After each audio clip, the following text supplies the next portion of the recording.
বঙ্গোপসাগরে কত বড় আকারের হাঙ্গর থাকতে পারে আজকের এই ভিডিওটি না দেখলে আপনারা বিশ্বাস করবেন না। তো আমি আপনাদেরকে আজকে সেই হাঙ্গরটা দেখাবো। হাঙ্গর কত বড় হয়ে থাকে আজকে দেখলে বিশ্বাস করবেন। জালের ব্যাগের ভিতর থেকে চলে আসলো সেই হাঙ্গর। সেই হাঙ্গর যার ওজন 4000 কেজির ওজনের বেশি হবে। তো আজকে আমাদের সেই হাঙ্গরটা ভুলবশত মনে হচ্ছে যে এই জালের মধ্যে ঢুকে পড়েছে বেচারা। তো সাগর থেকে জালে আসা সেই হাঙ্গরটা আজকে আমি আপনাদের শেষ পর্যন্ত দেখানোর চেষ্টা করব। এই হাঙ্গর আমরা কি করলাম। সাগরের হাঙ্গরের অনেক ধরনের নাম হয়ে থাকে। তো আজকে আমাদের জাহাজের জালে যে হাঙ্গরটা ঢুকেছে ভুলবশতভাবে, তো সেই হাঙ্গরের নাম হচ্ছে গিয়ে আমরা বলি বাঘা হাঙ্গর। তো দেখতে কিন্তু একদম অবিকল বাঘের চামড়ার মতো দেখতে, মানে ভয়ঙ্কর দেখতে দেখা যাচ্ছে। তো আর এই হাঙ্গরের মুখ দেখলে আপনারা নিজেও অবাক হবেন যে এত বড় হাঙ্গর হতে পারে এই সমুদ্রের মধ্যে। সবই হচ্ছে আল্লাহর সৃষ্টি। আল্লাহর সৃষ্টির কোনো তুলনা নেই।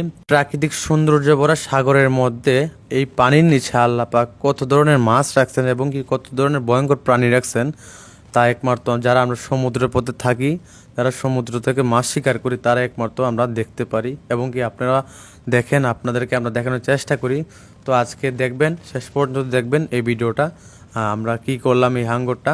তো এখন আমরা সেই হাঙ্গরটাকে আমরা ক্রেঙের মাধ্যমে ঝুলানো হলো। আর সেই হাঙ্গরটা এখন আপনারা দেখবেন, আমি একটু জুম করব, আপনারা দেখেন এই সমুদ্রের পানির নিচে অন্যান্য যে হাঙ্গরগুলো আছে সেই হাঙ্গরগুলোর বিভিন্ন নাম থাকে। তো অন্যান্য হাঙ্গরগুলো আমরা নিয়ে থাকি। তো কখনো যদি এই ধরনের বড় আকারের হাঙ্গর আসে জালে, তো এই হাঙ্গরগুলো নেওয়া হয় না, কারণ এইগুলো নেওয়ার মতো কোনো প্রসেসিং বা জায়গা থাকে না।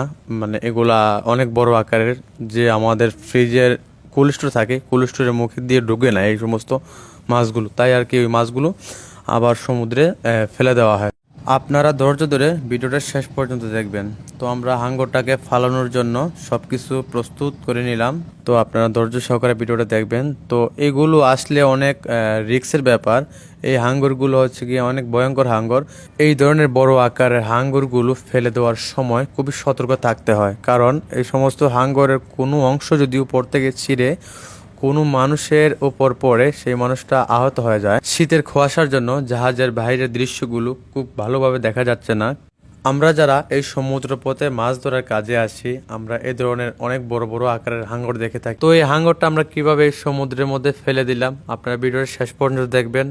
এইদিকে এই হাঙ্গর ফালানোর সময় আমরা অন্যান্য কোনো মাছের কাজ করি নাই, কারণ এই হাঙ্গর ফালানোর সময় আমাদের খুবই সতর্ক থাকতে হয়। কারণ যদি কোনো সময় হাঙ্গরের উপর থেকে কোনো অংশ ছিঁড়ে পড়ে যায়, হাঙ্গরের লেজ যদিও পড়ে যায়, অনেক সময় এরকম হয়ে থাকে। তাই আমাদেরকে হাঙ্গর ফেলে দেওয়ার সময় খুবই সতর্কভাবে কাজ করতে হয়, যেন কোনোভাবেই আমাদের উপর আঘাত না আসতে পারে। হাঙ্গরের মাথার অংশটা জাহাজের বাইরে ফেলে দেওয়ার জন্য অনেক চেষ্টা করা হইতেছে। যে হাঙ্গরের মাথার অংশটুকু জাহাজের বাইরে ফালানোর জন্য অনেক চেষ্টা করতেছে, তারপরও হাঙ্গরের মাথার অংশটুকু জাহাজের বাইরে যাচ্ছে না।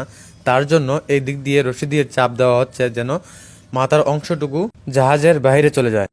বাইরে চলে গেলে হাঙ্গরটা খুব সহজেই পানিতে ফেলে দেওয়া যাবে। তো আপনারা দেখবেন কিভাবে এই পানিতে আবার সেই হাঙ্গরটা ফেলে দেওয়া হলো। তো আস্তে আস্তে একদিক দিয়ে নিচে নামানো হচ্ছে, আর খুবই সতর্ক থাকতে হচ্ছে আমাদেরকে, কারণ যদিও কোনো সময় আবার ছিঁড়ে পড়ে যায় এর কোনো গ্যারান্টি নেই, তার জন্য খুবই সতর্ক।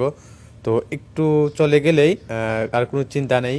হাঙ্গরের লেজের অংশটুকুতে একটা রশি লাগানো আছে, সেই রশিটা কেটে দিলে কিন্তু হাঙ্গরটা পুরোপুরিভাবে পানিতে চলে যায়। হাঙ্গরের মাত্র অংশটুকু জাহাজের বাইরে প্রায় অর্ধেক চলে গেছে। এখন লেজের অংশটুকু এখান থেকে কেটে দিলেই পুরো হাঙ্গরটাই সাগরে পড়ে যাবে।